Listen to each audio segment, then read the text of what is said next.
Tahukah kamu, bahwa dua sosok mulia dari umat Islam, Ali bin Abi Thalib dan Aisyah binti Abu Bakar radhiyallahu anhum, pernah berada di medan yang sama, tapi tidak sebagai sekutu, melainkan di tengah pertempuran? Bukan karena dendam, bukan karena ambisi, tapi karena kesalahpahaman. Inilah kisah menyayat dari sejarah Islam, tentang cinta yang tetap hidup meski dibalut luka, tentang perang yang tak pernah dimaksudkan. Tahun 656 Masehi, Khalifah Utsman bin Affan dibunuh oleh sekelompok pemberontak di rumahnya sendiri. Dunia Islam terbelah dalam kesedihan dan kemarahan. Darah seorang khalifah yang salah telah tumpah. Dan semua bertanya, siapa yang akan menegakkan keadilan atas kematiannya? Di tengah kekacauan itu, Ali bin Abi Thalib radhiyallahu anhu diangkat menjadi khalifah. Tapi masalahnya belum selesai. Para pemberontak masih berkeliaran. Dan para sahabat seperti Aisyah, Talha, dan Zubair radhiyallahu anhum menuntut agar pembunuh Utsman dihukum segera. Aisyah radhiyallahu anha bukan menentang Ali sebagai khalifah. Ia hanya merasa bahwa keadilan belum ditegakkan.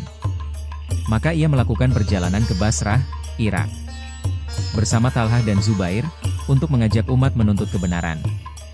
Di sisi lain, Ali radhiyallahu anhu, sosok bijak dan penuh kehati-hatian, merasa belum waktunya bertindak.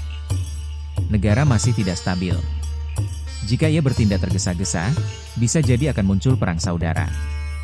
Dua pihak, dengan niat baik, tapi dengan pendekatan yang berbeda. Ketika dua kubu bertemu di Basrah, tidak ada saling hina. Tidak ada makian. Bahkan Ali dan Aisyah radhiyallahu anhum sepakat untuk tidak berperang. Mereka berusaha berdamai. Umat hampir kembali bersatu. Tapi malam itu, iblis bersorak. Sekelompok provokator dari pasukan pemberontak menyelinap dan menyalakan api pertempuran. Mereka menyerang kedua belah pihak, dan membuat seolah-olah perang telah dimulai. Pagi harinya, kedua pasukan bangkit dengan kemarahan. Mereka menyangka pihak lawan mengkhianati perjanjian. Maka pecahlah perang Jamal. Pertumpahan darah antara sesama sahabat Nabi. Talha dan Zubair gugur. Aisyah berada dalam tandu unta, tidak mengangkat senjata, namun jadi simbol di tengah pasukan. Dan Ali menangis.